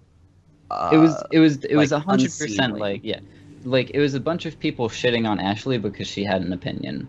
Like I feel like any way you slice that, it's like there's a lot of people coming after Ashley just because like she put her word out there, and like she didn't even say like the Gex comp was bad. She just said she doesn't like cover comps. Yeah, she didn't even at anyone. It wasn't and if you're gonna get drama like or talk shit. Yeah, if you're gonna get upset about that, it's like that feels extreme to me. Well, yeah, this makes me think of like fragile. This makes me think of like everything that like Blade Brown used to say. Like Blade Brown was basically saying like Commander Salamander aren't good, and everyone was like fuck you, that's our friends. And it's like, okay, if there's no difference here, like people cannot like something, but like but Commander Salamander's like the popular band, so everyone's pulling up to say fuck you for it. Yeah. And the fact that Ashley didn't tag anybody or say anything, it just made it more like wild that people got so, I guess, like territorial or something about it.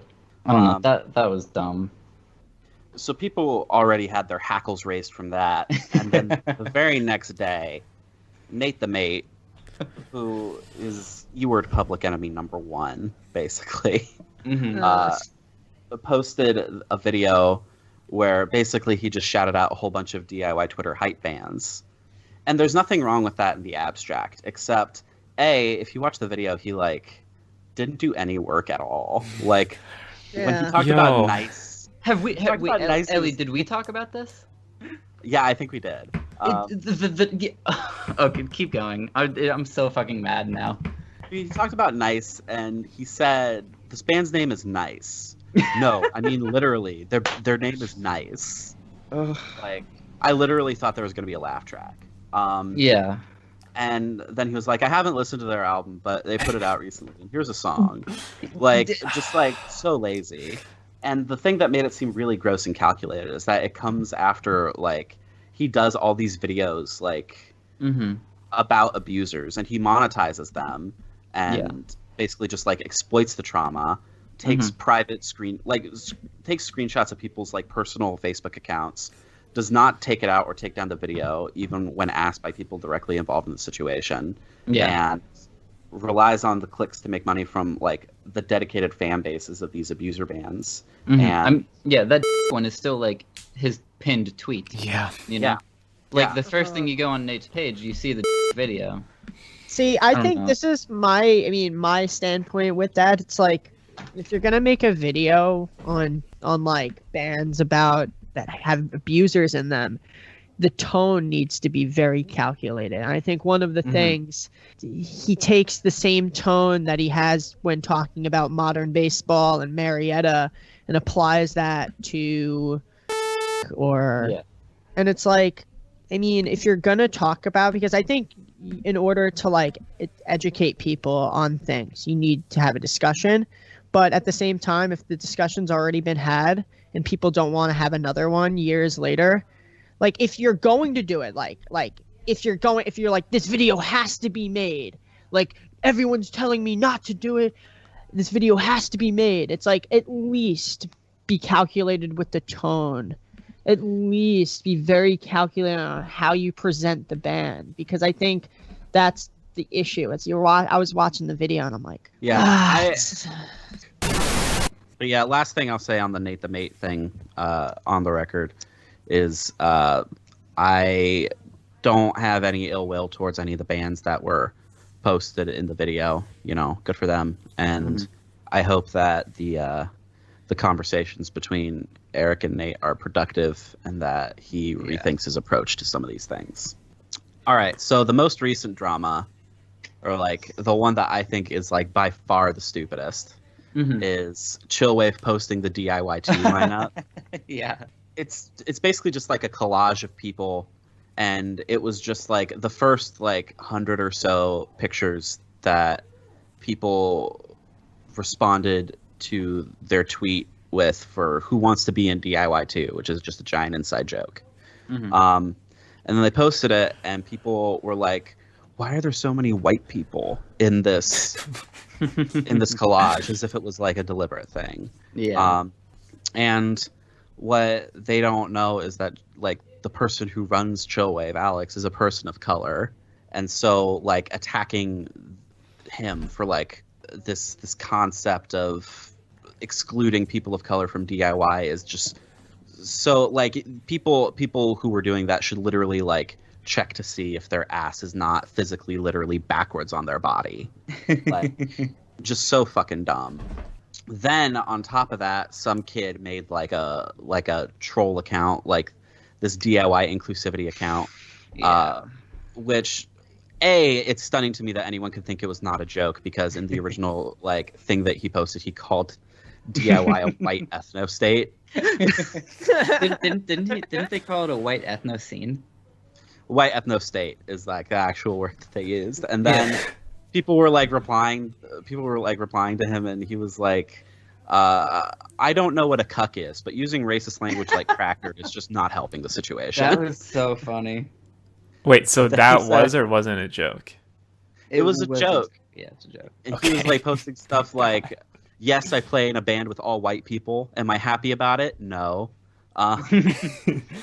He doesn't even play in a band with all white people. He doesn't play in any band, I don't think. No. Yeah, that's why it's like... Because like I am pretty sure that I know who it is, but I don't want to... Do you want to go off the record real quick? Are we back again? Yeah, let's get back to it. Oh yeah, I'm sorry. I can't stop talking. So DIY inclusivity. Yeah, so the thing about it is mostly just like white DIY kids complaining about like there being too many white DIY kids. And I want to be like extremely unambiguous with what I say about this right now, because I don't want this to be misconstrued or anything else. If you are white and instead of like supporting people of color in the scene, you are trying to make it about yourself and your opinions, you need to get down off of the cross that you've put yourself on and use the wood to build yourself a bridge and get the fuck over it.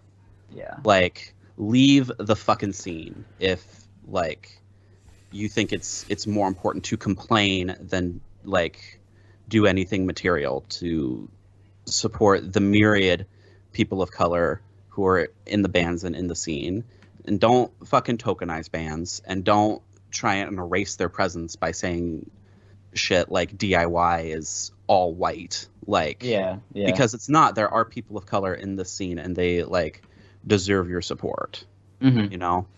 Yeah, I don't know. That's why, like, I don't even think it's, like, funny, DIY inclusivity. I think some of the things that they said was, like, The replies were comedic, funny, but the original idea behind it, I think the point was like to make fun of white kids complaining about white kids. Yeah. But it just wasn't executed very well in my opinion. Yeah, definitely. I don't know. I've definitely seen a lot of, like, white people in the scene show their grievances, like, almost, like, selfishly about Yes. any wrongdoings, and that feels so, like, slimy to me, where it's like every time something happens and, like, there's always people, like, almost like, I don't know how you would say, like, they're, like, self-hating on themselves when they didn't necessarily do anything wrong. They're just like, I don't know, Just I think- because they yeah patting themselves on the back. See, I think, like, for me, like, I'm always separating the art from the artist. Like, that's what I'm always doing, because, like, I'm going to be creating art regardless of anything. But if there's things happening socially, it doesn't, like, the art and that, like they're separate. But it's not like one goes hand in hand. It's not like you need to, I guess, devalue things on your platform just because you have a platform. Like, you did, like, just because you have a platform doesn't mean that you have to, like, make, like show how supportive you are. Like, just because you have a platform, I think actually supporting a movement, like, you don't need to use, like using your platform as a way to kind of, like, educate people, great. But trying to make other people feel bad because, like, they don't have a certain, just because of a circumstance that no one has control over, or try to, like, I guess, self-hatred to kind of make yourself seem, I guess, more knowing. It's not helpful for anyone. It's what tokenism, right? That's the word, I guess. Yeah. So I So, guess like- if I can react to this stuff properly, like, what is everyone's reaction to people being so sensational about it? Are people, like, trying to, like, put the fire out? Are they trying? No, it's turned into, like, are they meta making it drama and then worse? meta drama. Okay, so like, it is just, like, popping up all these tiny fires now. yes. Like, there's dramatic posts, and then there's dramatic posts about the drama, and then there's dramatic posts about the dramatic posts about the drama, and it's just fucking absurd. And, like, about this most recent thing in particular, like, again, just instead of making it about yourself, like, what you can do is, you know, support, like, buy merch from fucking bands like Amygdala, support labels like Solidarity Club. If you're in a band, when we can start playing shows again, Alice Hirsch is a really good photographer. Ask them to take pictures of your band. Like, there's not, like, zero people of color participating in this scene. And they don't have nothing to say. They're not there to be fucking props for you to pat yourself on the back with how progressive you are.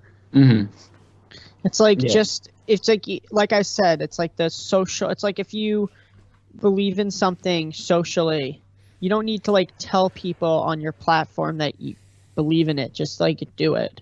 Just kind of like if you believe in this and you have to go rehearse at a rehearsal place, look for a rehearsal space that is ran by primarily black owners, or like little things like that are more helpful to what's going on socially than saying that, like, all these, like, white people in these bands need to, like, I don't even know, just, like, that whole, like, kind of, like, making yourself look good. Yeah, but thing, they won't get clout if they're not performative. Exactly. That's the whole. Yeah, That's the whole thing. It's not. It's like, just like.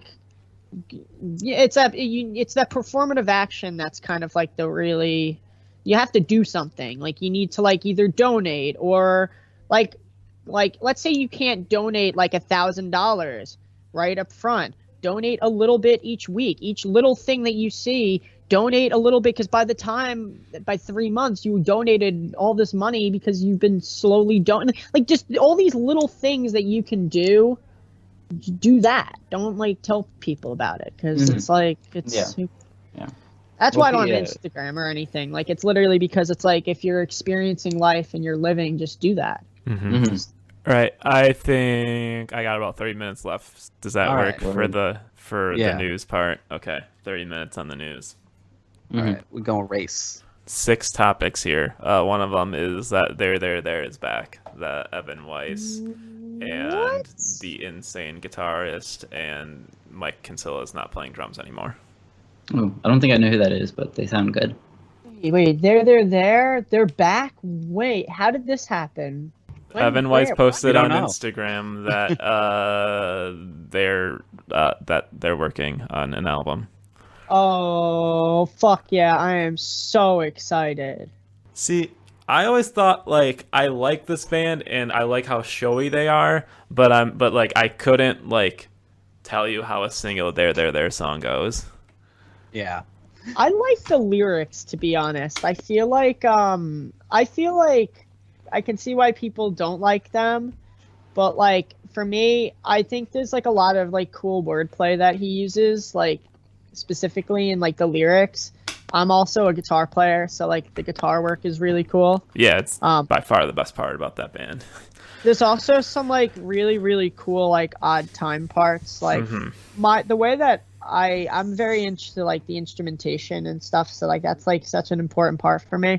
And there's some like really cool like there's this it's like the second song off that main record they put out is this like really cool like 7/8 part that I'm like super obsessed with. There's like I just obsess over things like that, and they have a lot of those little moments. Also, Mike Kinsella, I'm a huge fan of his drumming. He kicks ass. Wait, who's drumming for them now? I don't know. I just pulled up the Instagram post where they're like where they announce that they're rehearsing or whatever, and I can't tell because he's wearing a mask. It's actually Sam Becht, probably. Yeah, I don't know. I mean, they said that they're recording an LP, which they just have 2 EPs, right? Yeah, I believe so. Yeah, 2 smaller projects. Yeah. So Yeah, I mean, I actually like the Into It Over It album more than I thought I would. I didn't like Standards that much, but I don't know. I feel like Evan's kind of going back into all this stuff like with full force. Like he put out a Patreon for his record label where like he's going after and repressing a lot of stuff that needs to be repressed and stuff like that. So I don't know. I welcome Evan back. I'm excited for him. Yeah, I don't know what like the discourse is in the local Chicago scene, given like what went down with Evan like a couple years ago, like getting called out about the manager and stuff. But I haven't heard much negative, so I'm kind of neutral on the topic of like himself. But I still love Proper. Seahaven's back. I've always felt like, since everything went down with Jesse Lacey a couple years ago, that if you want to listen to Brand New without listening to Brand New, go listen to Seahaven. I feel like they have like similar vibes to the later stuff. And I think also more recently, Guilt is another band that GILT is another band that like has that kind of like heavy, morose, melodic post-hardcore vibe. But it's real cool to see them back because they were like one of the biggest Tumblr bands back in that era. And I wish that like they had managed to capitalize more on their momentum. But the response has been pretty good, so I don't think they're going to end up like that band like Handguns, where they used to be on top of the world with the Glamour Kills tour, and now they're playing like the saddest venues. Yeah, I mean, I wanted to ask like Robby and Vinny, do you to listen to Seahaven? Because it's been like 6 or 7 years, right? Since they put out something. I don't even know who Seahaven is. Yeah. Oh wow. This is like I've listened to a song or two. I haven't gotten too deep into their discography. Are they like canceled or something? No. Oh, okay. Just the way you're talking about them seems like. This was like 2013, like Run for Cover, Top of the World type of band. Like I always put them so with they're Tiger's revival? Jaw. I always like to link them with Tiger's Jaw. Like whenever I think of Seahaven, I think of Tiger's Jaw, and like. I think they're a bit more groovy than Tiger's Jaw. I don't think they sound like Tiger Straw. I just associate them with like those type of bands, like that like era Mhm. of like Yeah. whenever I think of Seahaven, I think of like Tiger Straw, Title Fight, kind of like those bands, kind of Mhm. like all of that kind of, like Yeah, I associate them a lot with Basement. Yeah, Yeah. same here. or Balance and Composures. Yep, 100%. Mhm. Yeah. Yeah. But they're back with their first full length since 2014. That's Wow. when Reverie Lagoon came out Wow. on Run for Cover. They're releasing it on Pure Noise now. I don't know. I watched the videos in the song and I was like, these guys couldn't possibly look more like douchebags. They all had like army brat haircuts. They all had like tattoos, high and tight haircuts. I didn't like the song either. Oh no. I really like their earlier stuff, but I actually still haven't listened to the new song. I need to get into like that old like Tiger's Jaw and stuff. I've only listened to like Plane versus Tanks or whatever of like Tiger's Jaw stuff. You never Pizza- listened to Never Saw It Coming? I don't know. Is that an album? It's a song. It's the last song off of the Pizza album. No, I haven't even listened to Pizza album. Damn. Jeez. I saw Yeah. them play that in full at a 10th anniversary show in Long Island, where they Oh, played that sick. whole album in full. Yeah. I literally like I don't listen to music that isn't DIY. There was straight up like a fight that happened in the pit when I saw them do that 10-year anniversary tour. Tiger's Jaw is one of those bands where like they sound so soft and then like their crowds are just fucking wild, like zero etiquette. Yeah. The first time I saw them was right before Touche played a headlining show, and like the crowd was like uncontrollable. But like it makes sense because it's a Touche crowd. I saw them at I think I saw them on that tour. Was Dad's opening? Yep. Went with my first girlfriend to that show. Oh, and nice. yeah, we like kissed during Tiger's Jaw and then got like knocked apart. I listen to American Red Ass all the time. It's a serious problem. Shit Twins is a perfect song. It really is. Lyrically, it's one of the most. It's such a beautiful song, and I'm pretty sure it was a high school poem. Damn. Pretty sure that's how it started. That whole song. If your song has the word beach in the title, I'm not listening. Let's go to the beach. But yeah, I'm really curious to see about like Seahaven and shit, because it's like I assume that the kids haven't really listened to them, so I don't know if Yeah, you would assume right. yeah, which is crazy to me because I was like 22 when Reverie Lagoon came out and shit like that. So How old are you, Kyle? I'm 29. I'm too old for this, truly. I'm I'm pretty sure I'm, like- 24. Yeah, I'm You're like the same age as baby of Dina. Oolong. Everyone was talking at once there. Yeah. Kyle, you're the same age as Dina. Okay, Yeah. so I'm not alone. Yeah. I'm 24, and before Dina gets canceled. I good. honestly like, so Dina is Mexican and she wants to celebrate Dia de los Muertos this year, and I like am so excited like to post like the ofrenda and have people accuse me of cultural appropriation. That's gonna be so funny. You got a good like pronunciation going on there. Oh, it's because I am from Las Vegas and just grew up around like so many like Latino people and Yeah. Black people, and like I have a lot of like people who are not actually related to me, but my parents just call them like my cousins, and Yeah. Mm-hmm. yeah, just like lots of like Mexican and Chilean like family friends and stuff. I have an Auntie Lena in Florida that we call Tia Lena. Oh, Yeah. All right, 20 minutes. we got it. Joan of Arc is breaking up. Their final album is coming out in December, and their statement basically said that Joan of Arc is no longer sustainable, which is surprising because it's like I wouldn't think anyone in Joan of Arc is paying their bills with Joan of Arc money. Yes, exactly. That band is like deliberately like so inaccessible and trolly. Yeah. Like I have to imagine it's like a money losing venture. Yeah. That band is so strange. Like I saw them. I actually opened for American football when I saw them, and when they had that person with the prop guitar. Yeah, I saw them with that once. Like, what the fuck is going on? And Tim is absolutely insane in a good way. I love Tim. Is like I look up to Tim.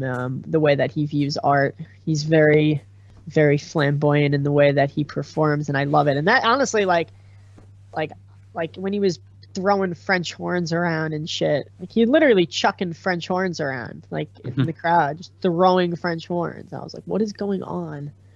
That's so sad they're breaking up, but why are they breaking up? I thought they were like not a real band. Yeah, there's that. And I mean, I think Tim this year like committed to doing like bands and music and art full time, and I think him and his partner moved, I think, to Greece for some like residency of some sort. And because someone wrote this piece about how like they literally got on the last plane out of the country to come back because COVID.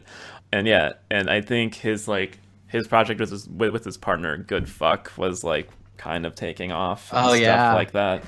So I'm just reading into it, and Good Fuck is so weird. It's I love so them. weird. It's cool. It's like industrial. It's like legitimately like hard. But yeah, I don't know. I just assumed that Joan of Arc would never break up. Yeah, I thought they were gonna be like, you know, the indie rock terrorists for like the next 30 years. Like, don't they have like a 0 from Pitchfork for Live in Chicago? Or Live in Chicago? Because it was the album because that all the members lived in Chicago. It's so funny. That's all you need to know about that band. Yeah. But A Portable Model of and How Memory Works are both really good albums. Yep. I love A Portable Model of. That's actually one of my very important records for me in realizing, like, when it comes to like guitar playing, because when you listen to those riffs, it's like someone who didn't know how to play guitar wrote music and then practiced the shit out of the fucking guitar. Yeah. It's like, that's what I always got the vibe of. It's like, why is he playing that? Like, it doesn't sound good at all, but he's practiced it. What is going on? I've also loved how Tim is like very obviously like a literature nerd. Like, there's that one lyric that's like, in the room the women come and go, talking of DiCaprio. That's like a rip from like T.S. Eliot's love song of J. Alfred Prufrock. Like, the original line is they come and go, speaking of Michelangelo. Like, that's such a cool little Easter egg. I love that. That's actually so sick. I think that's the brilliance in Tim Kinsella's writing, is in the absurdity is where you find the true, you really find the true, like I think I was this interview with Cap and Jazz, and I think someone asked Victor Villarreal, they were like, yo, like, if you had to play in a venue, where would you play? Like, if you had to pick a dream place, he's like, you know, I would love to just play in a forest and like play somewhere that like music wouldn't be played. Like, because you go to a show and like you expect to hear music, but like if you're in the forest, you don't expect to hear music. And I'm like, you're so fucking right. Out of all the weird things that you do with like making art and just all the weird things, all your weird decisions and idiosyncrasies, is where the beauty and the really cool stuff comes out. Especially if you listen to like Joan of Arc, you're like, what the fuck is going on? And then there's a really cool moment that happens and you're like, oh, okay. That's what's going on. Yep. But so I just thought maybe Joan of Arc breaking up is them trolling us. That would be really funny. That's actually probably what's gonna happen. It's like an Owls thing. Yeah, true. We're breaking up. Here's the next 3 albums. Yeah. we wrote them in 5 hours. They put out like an Uno Dos Tres trilogy. We don't have much time. We gotta blitz through these last 3. Chatterbot Records is ceasing their operations. Lexbot posted a video kind of detailing what happened or what's been happening in the past couple months, and she basically can't commit to Chatterbot, and I don't know, I think it's a big bummer, and it's super personal video. I'm not gonna try and like pick it apart or anything, because that doesn't need to happen. But yeah, you really should just watch it. Yeah. It's on her Twitter still. I think it's pinned. I'm really glad that she's putting her health first. So she's got nothing but support from the E-Word crew. But I just like real quick want to say, like, the eulogy for Chatterbot Records for me is going to be, there is not one fucking person in the scene who can in good faith deny that Lex gave so much of her fucking self to the scene and continues to. Yeah. Like, she's so fucking dedicated and so smart and so hardworking, and this is a real big blow, I think. I am actually like on the verge of crying right now. Yeah. God, that's sad. I fucking miss Lex. Lex used to be like local, and then she moved, and I'm sad. She used to work at GameStop, so we used to go to that GameStop a lot. That's so rad. I learned a lot about like just like DIY culture from Chatterbot. That was kind of like coming up and learning about like the real like I said, when I found my friend's band Reasons, I didn't know there were bands that made music like that. I literally thought that every Twinkle band broke up. I just didn't think that, like, I just was uneducated. So then when I started like finding these bands, it was like Chatterbot was like kind of the gateway to those bands. And like, and then not even just that, like the way that Chatterbot would, the way that Lex ran the label, she was just like super professional.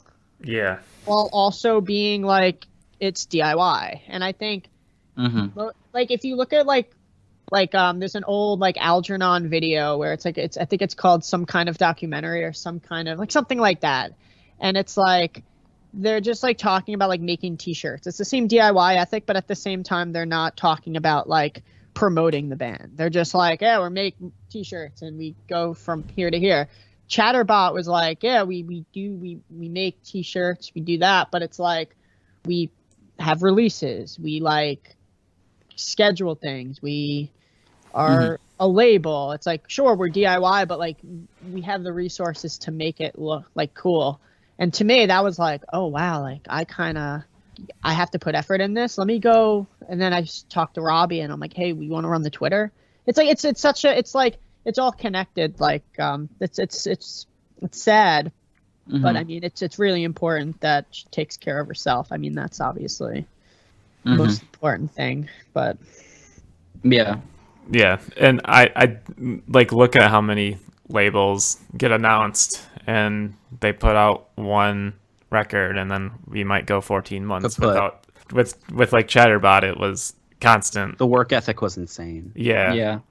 And every time I saw her at like a show, she was always just like, she was very sociable. She was like you know, everyone wants to talk to Lex, of course, but she was always like writing in her like notebook, and like even when we'd like hang out at houses after each show, like she'd always just be like, you know, always like putting down ideas and like working on Chatterbot stuff. The work ethic is like actually fucking insane. I think sorry, go ahead, Kyle. I think like she did like an Instagram story where she was taking questions and someone's like, do you have any advice for having a record label or marketing or something like that? And she was like, I have 1,000 ideas and maybe you commit to like 3 of those. And like that's what Chatterbot was. I was like, yeah, that's awesome. That's amazing advice. That's literally what I stand by. Yeah. I think one of my biggest regrets is when I saw Origami Angel and Stars Hollow out here in Austin. I think you can find the video on Twitter of me doing screams with Tyler, like during during XD Gale of Darkness by Origami Angel. And there's like a picture of me, Tyler, and Rylan all doing the hard style stance. And I just really wish that Lex was in that picture. That would have made it perfect. People don't realize doing band stuff's hard. Yeah. It's so stressful. It's like, yeah, we've been working on fucking merch for like months. 5 months? I don't know. A while. That's why when I give her props, like to do all of that, it's like it takes so much fucking, for me at least, it takes a lot out of me. All right, the Hospital Bracelet has signed to Counterintuitive Records. Oh, fuck yeah. I'm so happy for them. I think that's huge to go from like unsigned to Counterintuitive, right? Third row. Yeah. Well, no, yeah. So unsigned. You're right. No, yeah, it's fucking insane. Yeah, but it also makes sense. I feel like everyone is behind them. So I'm not saying management is behind them. I'm saying like they've got like fucking the whole DIY scene rooting for them. Makes total sense. I don't think I know anybody who doesn't like Hospital Bracelet. I love them. I think it's like P Daddy, where like everyone fucking loves Prince Daddy. Yeah. Yes. I Famous love song? Prince Daddy and I hate their fans, but I mostly like other Hospital Bracelet fans. I think that band is so talented at hooks, and like especially like vocal hooks, really good lyrics, just like really creative, catchy song structures, and Eric has so much swag And like, prowess. and prowess. It's unreal. I think the way that Eric uses their voice, like, it's like there's this weird like misty quality. Like my favorite song is Chocolate Milk. That's like my favorite song ever. There's these like little like whispers at the end of each vocal line, and I've like never heard anyone do that before, and it's just so amazing. I mean, I think the coolest part about Hospital Bracelet is there's like a song for everyone, especially like the new stuff. The new album's going to be really sick, but it's like with that new album that's going to come out mixed with like the amazing discography that's already there. It's like I've heard some songs off that new one, and it's so good. Where did you hear these? I Well, wanna hear them. you should, Robby, you should the ones you showed me. Oh, okay. I wonder if there's new ones out there. I want the new. Eric, if you're listening, can you please send me the new? My favorite song of theirs is Sober Haha JK Unless. Yeah. I think that's like such a perfect song. Same. That's Yeah. such a great song. Yeah, I hope we get music soon because I have not heard anything from the LP. Yeah. Damn. Fuck COVID. I want to see Hospital Bracelet live. Same. And then the other thing, just continuing counterintuitive talk, is that they mailed 1,000 free State Lines records for their 5-year anniversary, and that's just an extremely not normal thing to do. Like, Yeah. like mailing, 1,000. pressing 1,000 records, and then shipping costs at least like $3.20 for one record. Like, that's insane. Like, I don't know how they pulled it off. Mm-hmm. For freaking classic Long Island band. Hell yeah. And Are this they? classic, well, not they're from Long Island, but at least like I kind of one of the first bands that I found. I was like, oh well. After I found Reasons, one of the other bands, I was like, I found Driver, and I was like, oh, this is pop punk. And then I continued listening, and then that song Cancer is absolutely like Almost as good as the My Chem song Cancer. same. Yeah, I think could have come up with a better title. Yeah, I love counterintuitive. Like, there's nothing bad that you can say about them. Yeah. I just re-listened to you guys' episode with Claudia, and I guess counterintuitive was just like just starting on the up and up, so it was really weird hearing because now counterintuitive is like On top of the world, yeah. yeah, so Yeah. it was really odd hearing you talk about like counterintuitive like they're this like small label. I don't know, it was eerie. How's the episode that we did with Jake? I don't even It's- remember doing that really. I was so sick. Yeah. I was like passing out like from a headache like the entire last hour of that episode. I It just was remember- really good. Was it good? Okay. 'Cause Yeah, it was Oh. really good. I remember just like talking about our emo and it's like, okay, why do people hate mom jeans and stuff? And he was like, I think it's just the our emo connection and stuff like that. Also hearing Jake talk about Prince Daddy, like they're not the biggest band in the world yet. Oh yeah. I don't know. It was just really like, it was very nice hearing Jake and Counterintuitive be this small label, and now like listening back on it, they're like the biggest. No, literally, it's nice. No, that's their name. Yeah. Real quick, last note, I think, because Kyle has to sign off very soon. But one piece of news that I forgot about. Fucking Chillwavve is putting out new California Cousins record. Oh yeah, Oh, wait, I saw really? like, a post about that. Yes. Yeah. Yes. Like I'm so happy that we're getting more Cali Cousins material because love Distant Relatives that last record. is such a fucking great record. So good. Just like so moshy and dancey, yet like poppy and catchy at the same time. Yeah. God, I fucking love that band. That came out in 2018. Why does that seem like it was like Distant, 4 wait, years Distant ago? Relatives? Yeah. Yeah. I thought that came out like last year. No. No, 2018. I don't know. I know because I was still working at Coffee Bean when it happened, and Claudio. Well, I was on like a smoke break, and Claudio sent me like a SoundCloud of the record, and I listened to it and was like, "This band should be on top of the fucking world." Yeah. Well, I'll properly wrap up the episode by saying thank you, Robby. Thank you, Vinny. It's great to have you two on the pod. It was a pleasure. Thank you for having us. Thank you for coming on. We love you guys, and I'll DM you the PayPal info just so we can get that squared away. The wrap up. But like for real, thanks for supporting the E-word. I know that y'all have been listening. I know Vinny, you even did the paywall stuff, so that's awesome. That Way before I was in this band, this was kind of like this podcast was kind of my gateway into like how That's people so in cool. the scene think.